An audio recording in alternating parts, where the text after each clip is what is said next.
Techno দেশের বাজারে নতুন একটি অফিসিয়াল স্মার্টফোন লঞ্চ করে ফেলেছে এবং সেই স্মার্টফোনটা হচ্ছে টেকনো ক্যামন 30 এবং এই স্মার্টফোনটা কিন্তু একটা 5G স্মার্টফোন এবং তার পাশাপাশি এই স্মার্টফোনটার প্রাইস রয়েছে যার বেস ভেরিয়েন্টের প্রাইস 24,999 টাকা, তার মানে 25,000 টাকার মধ্যে এই স্মার্টফোনটা আপনারা পেয়ে যাচ্ছেন দেশের বাজারে অফিসিয়ালি।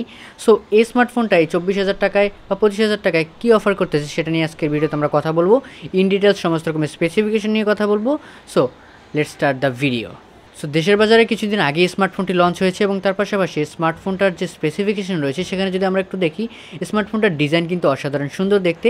তার পাশাপাশি যদি আমরা বলি, এর পিছনে কিন্তু আমরা দেখতে পাচ্ছি ইকো লেদার রয়েছে, যেটা হচ্ছে সিলিকন পলিমার ব্যাক, এবং তার পাশাপাশি গ্লাস ব্যাকেরও একটা ভেরিয়েন্ট আপনারা পেয়ে যাবেন। মানে দুইটা ভেরিয়েন্টে আপনারা স্মার্টফোনটাকে দেখতে পারবেন, যেটার একটা রয়েছে ইকো লেদারের মানে লেদার ফিনিশ এবং আরেকটা রয়েছে গ্লাস ব্যাক। তার পাশাপাশি এর যে ডাইমেনশন রয়েছে সেখানে আমরা দেখতে পাচ্ছি এর থিকনেস রয়েছে 7.7 মিলিমিটার এবং এর ওয়েটটা সঠিক করে জানা যায়নি। তার পাশাপাশি স্মার্টফোনটার আমরা পিছন সাইডে দেখতে পাচ্ছি রেড ডট রয়েছে, তার মানে এটি একটি ব্রিথিং লাইট, যার মাধ্যমে আপনি যখন ভিডিও শ্যুট করবেন বা কল আসবে আপনার ফোনে, যে কোনো রকম নোটিফিকেশনের সময় কিন্তু এই লাইটটা আপনাকে নোটিফাই করবে। এরপর যদি আমরা কথা বলি স্মার্টফোনটার ডিসপ্লে সেকশন নিয়ে, সেখানে আমরা যদি দেখি একটু, সেখানে আমরা পাচ্ছি 6.78 ইঞ্চির একটি অ্যামোলেড ডিসপ্লে এবং যেটি একটি 120 হার্জের রিফ্রেশ রেট যুক্ত ডিসপ্লে এবং যেটাতে রয়েছে কিন্তু 88.3% স্ক্রিন টু বডি রেশিও এবং তার পাশাপাশি 393 PPI density always on display পেয়ে যাচ্ছি আমরা এটাতে।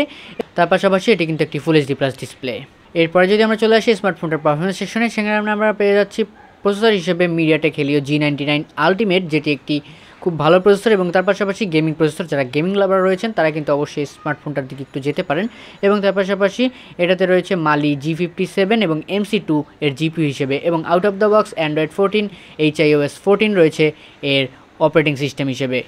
ডেডিকেটেড মাইক্রোএসডি কার্ড স্লট থাকলেও এতে আপনারা পেয়ে যাচ্ছেন কিন্তু 8/256 এবং 12/256 দুইটি ভেরিয়েন্ট, তবে 8GBর সাথে আরও 8GB এক্সপ্যান্ডেবল এবং 12GBর সাথে আরও 12GB এক্সপ্যান্ডেবল, মানে 8GB জায়গায় আপনারা 16GB 256GB 24GB 256GB দুটি ভেরিয়েন্ট পাচ্ছেন, যার বেস ভেরিয়েন্ট 8GB 256GBর প্রাইস হচ্ছে 24,999 টাকা এবং তার পাশাপাশি 12/256GBর যে ভেরিয়েন্ট রয়েছে সেটার প্রাইস রয়েছে 29,999 টাকা।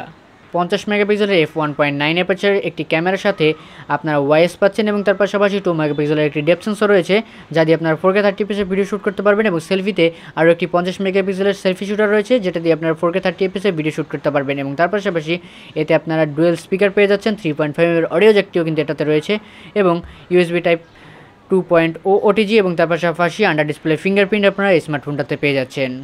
5000 mAh বিগ ব্যাটারির সাথে 70 ওয়াটের একটি ফাস্ট চার্জার রয়েছে, যাকে কোম্পানি ক্লেম করছে 45 মিনিটে আপনারা 0 থেকে 100% চার্জ করে ফেলতে পারবেন, মানে খুব বেশি টাইম না এটা। স্মার্টফোনটার কালার ভেরিয়েন্ট নিয়ে যদি আমরা কথা বলি, সেখানে আমরা পাচ্ছি কিন্তু আইসল্যান্ড বাস্টালটিক ডার্ক, ইউনিসল্ট হোয়াইট এবং সাহারা স্যান্ড ব্রাউন, এই তিনটে কালার ভেরিয়েন্টে আমরা পেয়ে যাচ্ছি। এর কালার উচ্চারণ করতে যতটা কষ্ট হয়েছে তার থেকে সুন্দর দেখতে স্মার্টফোনটা।